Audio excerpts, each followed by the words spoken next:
संचालक महोदय, एक शेर गया दूसरा शेर आया।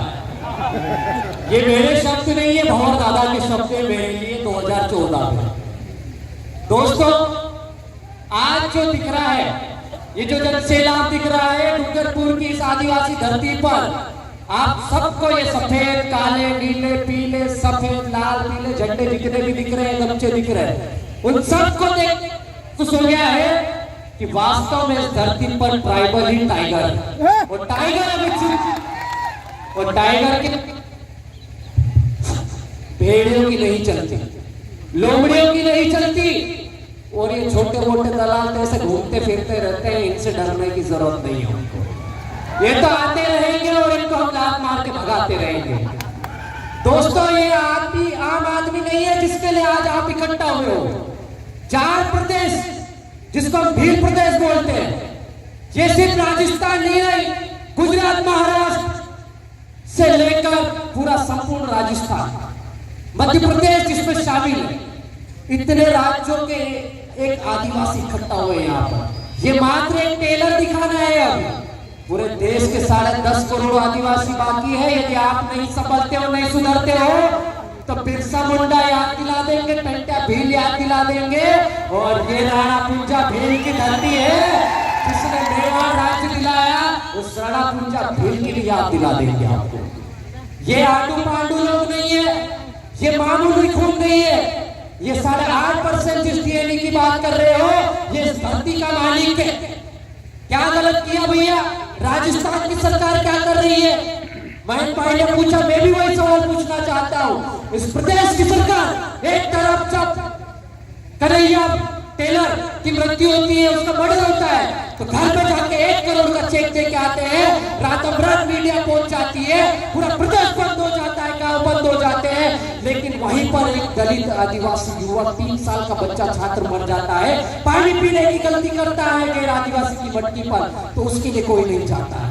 इतना बड़ा षड्यंत्र, इतनी बड़ी व्यवस्था, इतना घोर अनर्थ हमारे समाज के साथ हो रहा है, इतना जबरदस्त शोषण हो रहा है, और उस शोषण के दौरान एक शिक्षक जिसकी जिम्मेदारी होती है, एक शिक्षक जो संविधान की शपथ लेकर जाता है स्कूल में, और वही शिक्षक अपने समाज को जगाने की बात करता है, हमारे समाज को सही दिशा देने की बात करता है, तो क्या गुनाह करता है? यदि भंवरलाल परमार ने समाज को जगाने की दिशा में काम किया है और उसने गुनाह किया है, तो नीतीश अलावा भी ये गुनाह 1000 बार करने के लिए तैयार है। और मैं आपको बता दूं, पूरे भारत देश में मुझे लगता है अभी ये 2 ही केस हुए। सबसे पहले इस नीतीश अलावा पटवारी का जो जोबट में प्रदर्शन हुआ था मध्य प्रदेश में साल भर पहले, और अब आया है डूंगरपुर में भंवर भाई परमार के लिए। तो ये आंडू पांडू चीजें नहीं है, ये छोटी मोटी बात नहीं है। समाज जाग रहा है, समाज की बहन बेटियां जाग रही है। आप किसी मंदिर के लिए उपास नहीं कर रही, आज ये जितने भी लोग बैठे हुए हैं, ये सब भंवर दादा के लिए उपास करके बैठे हुए हैं, किसी मंदिर के लिए नहीं बैठे हुए। ये भूखे प्यासे छोटे छोटे बच्चे, हमारी बहन बेटियां और बहनें हमारे संचालन कर रही है, इधर से हमारे बड़े बुजुर्ग लोग तालियां बजा रहे हैं। ये कोई भाड़े की भीड़ नहीं है, ये पैसों से लाई गई भीड़ नहीं है। हम सुबह 5 बजे से निकले हैं, महेंद्र भाई कल भोपाल से 9 बजे से निकले हैं। ऐसे कितने अनगिनत लोग हैं जो सैकड़ों किलोमीटर दूर से निकले हैं। काहे के लिए भाई? हमारे बाप का लुटारा था क्या यहाँ? नहीं, ये पूरे देश के आदिवासी के बाप का सवाल है।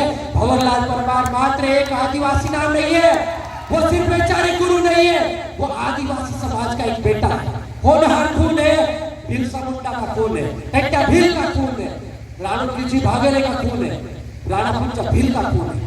और ऐसे जब खून हमारे समाज में, हमारे शरीर में दौड़ता है, तो किसी को बुलावे की जरूरत नहीं पड़ती है। दीदी ने चिट्ठी देने की एक इशारा कर दिया है। मैं अपनी बात जल्दी विराम करता हूँ, खत्म करता हूँ, लेकिन जाते जाते कुछ शब्द मेरे दिलो दिमाग में जो बार बार आ रहे थे, बार बार आ रहे थे। ये जो कलेक्टर कार्यालय, ये किसके टैक्स से चलता है? किसके टैक्स से चलता है?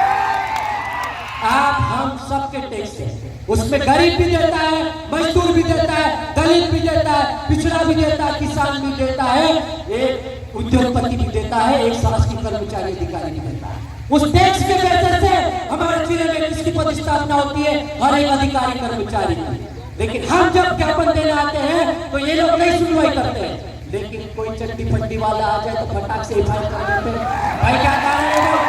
जब तुमने समाज के टैक्स से नौकरी की है, तुमने समाज का पैसा लेकर पद स्थापना ली है, संविधान की कसम खाई है, तुमको बाबा साहब की भी कसम।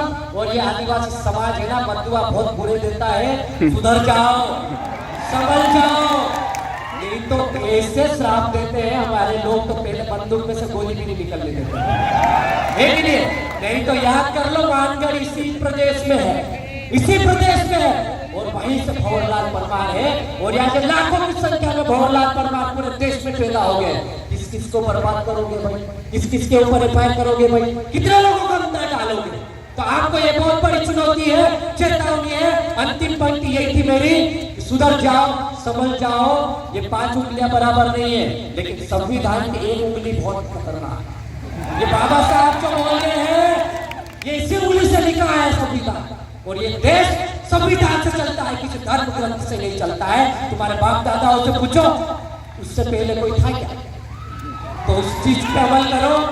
इस पेट की कसम आपको, आप अपना काम ईमानदारी से करें, आपकी रोजी रोटी की कसम है आपको, नहीं तो आपके बच्चे भी भविष्य में भूखे मरेंगे। और बता दूं मैं, हम भील प्रदेश है, भील प्रदेश जिस दिन बन गया ना, तो फिर पोस्टिंग के लिए भटकते रहो, फिर कोई बच्चा नहीं आएगा। उसका मुख्यमंत्री भी भंवरलाल दादा ही है, इसको भी लिख के रखो। और हमारे जैसे छोटे मोटे कार्यकर्ता भी रहेंगे, तो हम सब गांठ बांध के रखते हैं। आदिवासी समाज एक इंच जमीन के लिए सर कटा देता है और 1 रुपए के लिए बस भी फोड़ देता है, ध्यान रखना।